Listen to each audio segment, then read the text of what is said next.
नमस्कार दोस्तों, चंडीगढ़ से डॉक्टर भाटिया बोल रहा हूँ। आज मैं आपको जवाहरलाल नेहरू जी की जन्म चार्ट का डिस्कशन बता रहा हूँ।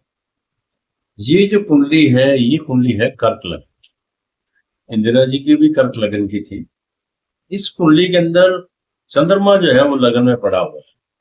तो चंद्रमा जब भी लगन में आता है, ये बड़ी शानदार और सौम्य पर्सनैलिटी बनाता है। इसके अलावा क्या है कि तीसरे घर में इनके मंगल मंगल जो है पराक्रम का कारक होता है। लेकिन जवाहरलाल नेहरू जी का सबसे बढ़िया जो पॉइंट था, शुक्र और बुध चौथे का कंप्लीट लग्जरी उनकी लाइफ में रही है। उन्होंने जैसा चाहा लाइफ को वैसा एंजॉय भी किया उन्होंने। और उन्होंने अपनी कुछ महिला मित्रों के साथ भी जो है उनका अटैचमेंट रहा हुआ, जैसा कि हमने बुक्स पढ़ी है उनकी। ये चौथे घर का शुक्र जो है वो इस तरह के रिजल्ट देता है। और मेरे अनुभव में ये भी आया है कि चौथे घर का शुक्र है कभी कभी दो शादियां करवाता है या एक एक्स्ट्रा मैरिटल अफेयर करवाता है। आई एम नॉट श्योर किसका अफेयर किसके साथ चला, लेकिन शुक्र की यहाँ बात हो रही है। चौथा शुक्र ये काम करवाए। एक चीज और नोट करने की है कि सूर्य जो है ये सेपरेशन प्लेनेट है।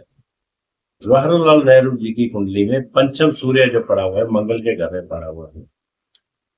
एक तो मेल संतान का नहीं होता, और दूसरा जो है कन्या संतान अगर है उनकी बेटी इंदिरा, तो बाहर ही रही, विदेशों में पढ़ी। उनके साथ उनका रहना सिर्फ बचपन तक ही सीमित रहा। बाद में जो है उनका इतना ज्यादा अटैचमेंट नहीं। और सबसे बड़ा एक माइनस पॉइंट मैं ये कह सकता हूँ, शायद नेहरू साहब खुद होते तो बताते हैं कि छठे घर में जब भी गुरु केतु का एक योग बनता है, ये आदमी की किसी न किसी हद में एक मध्यस्थता पे, पंचायती पे बदनामी जरूर करवाता है। छठे घर में जवाहरलाल जी के गुरु और केतु एक साथ पड़े। इसका जीते जी जब तक जवाहरलाल रहे तो उनको कहीं ना कहीं तोहमत लगते रहे। लेकिन इसकी दृष्टि 12वें घर पर भी पड़ती है और 12वां घर मोक्ष का है। तो ऐसा भी कहा जा सकता है कि उनकी अंतिम यात्रा, आप देखिए उनकी विदाई कितनी शानदार हुई। लाखों करोड़ों लोगों की आंखों में आंसू थे जब 27 मई 64 को घटना हुई। तो ये जो कुंडलियां अपने आप में एक राजयोग का काम करती हैं। और आप देखिए 12वें घर में राहु उचका पड़ा है। जवाहरलाल उचका राहु कितनी विदेश यात्राएं करवाता है और उनकी कितनी हुई होगी, ये कोई डिस्कशन का मैटर नहीं।